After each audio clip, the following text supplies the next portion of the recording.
again, and welcome to Fireside and Fairy Tale at Apple Tree Cottage. Well, we are in February and the weather is still very chilly here. The temperature is hovering just above 30 degrees Fahrenheit and 1 degree centigrade, but the birds are certainly wakening up, and we have dawn chorus now, and they'll soon be busy building their nests. This is a bird themed episode, as you can probably see, and the start of the video is about my knitting and the fact that I have managed to complete my first of a pair of mittens called the Bluebird of Happiness, and you'll see it there in the film. This is to my own design.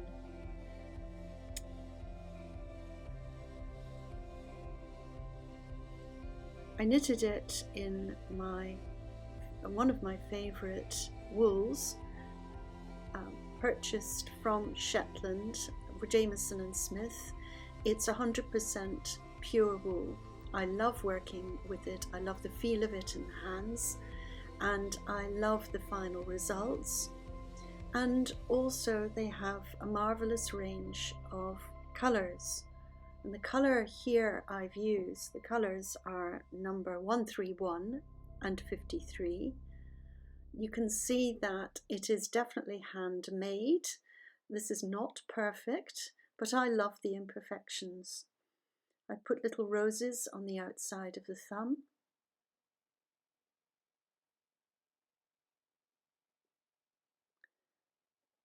And on the inside of the thumb I played around, and I put another little daisy on the inside of the thumb.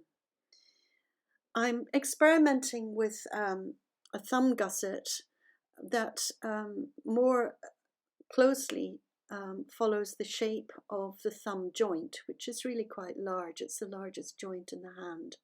And so the shaping there has meant a gusset increases and decreases, but I also used the method of knitting in one line of knitting wool in another colour, knitting the rest of the mitten and coming back, taking that yarn out and finishing the thumb.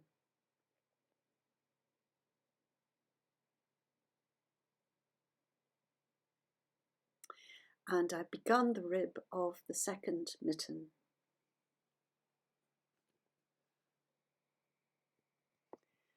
Now I live in a wonderful part of Scotland, and I live very near a wonderful house which you can visit called Abbotsford.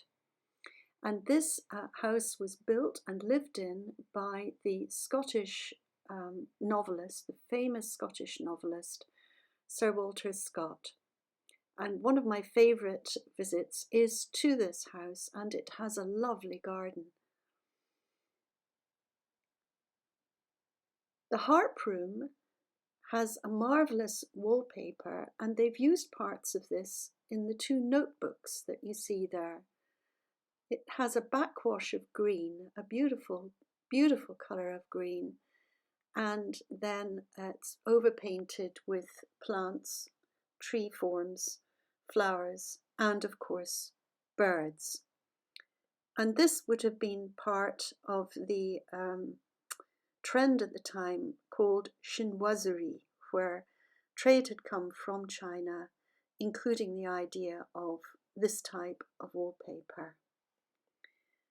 And I hope perhaps to get round one day to painting my own dining room with a similar wallpaper.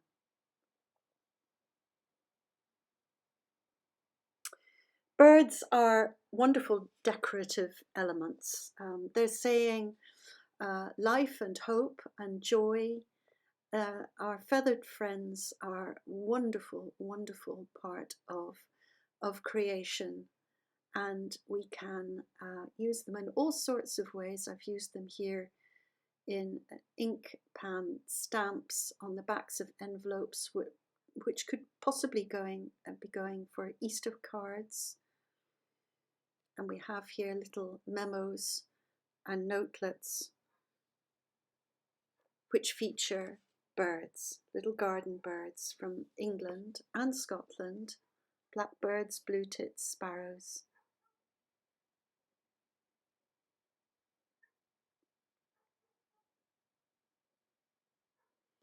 And that's my to-do list.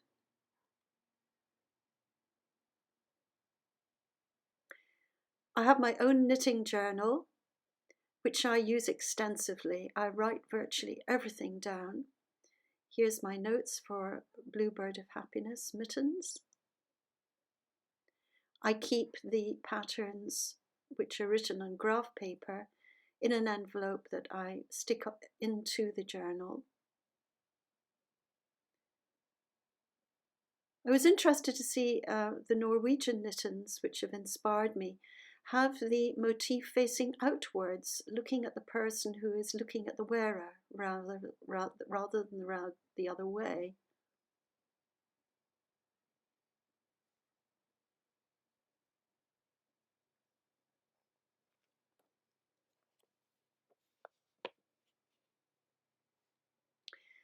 And we can find so many fabrics, wonderful fabrics, with birds on them. And you'll know if you follow my series that I have used birds in one of my patchwork designs, English paper patchwork without the paper. I was given the gift of a little box, and inside is a robin's nest. That looks particularly cozy, doesn't it? Little baby birds.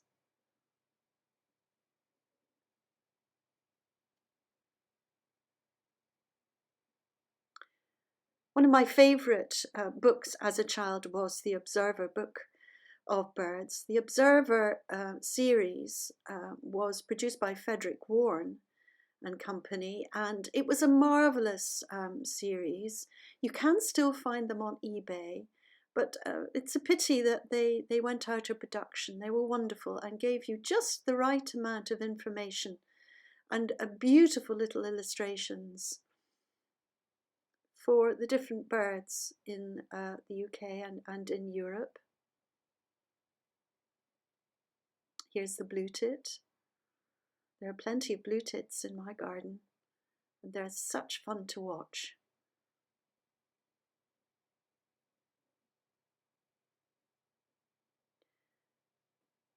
I recommend this book, The Art of Bird Illustration, by Maureen Lambourne.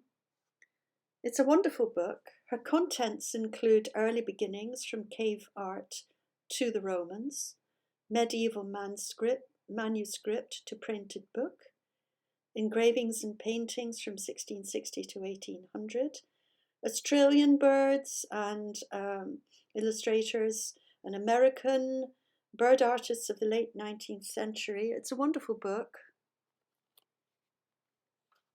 Quite a large book, but then it has, as you can see, absolutely marvellous illustrations. There's very, very early, very talented artist, and here is a manuscript from the Middle Ages, medieval, and Egyptian. Beautiful colours still. Audubon wrote an American book of American birds of America, and an ornithological biography. And he was a French speaker, and so it was the Scottish naturalist William McGillivray who wrote the text and also contributed and shared a great deal of scientific knowledge for the production of Audubon's work.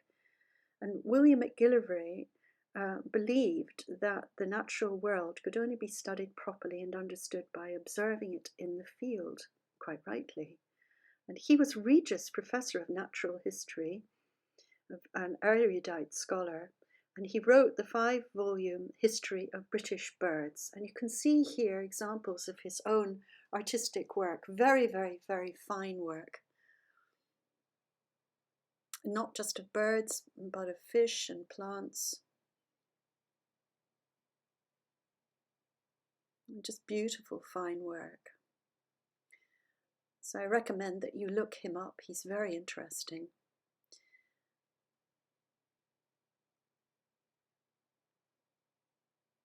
And following on and inspired by William McGillivray, I painted my own little wren, and unfortunately the wren was brought in dead by my cat Casper, but I wasn't going to waste the opportunity, and so this little wren in a way lives on in my painting. So I hope you're inspired by something in the episode today, that you could follow up, and I hope you've enjoyed it. And if you like it, please say so, please subscribe, and I hope to see you again very soon. Bye-bye.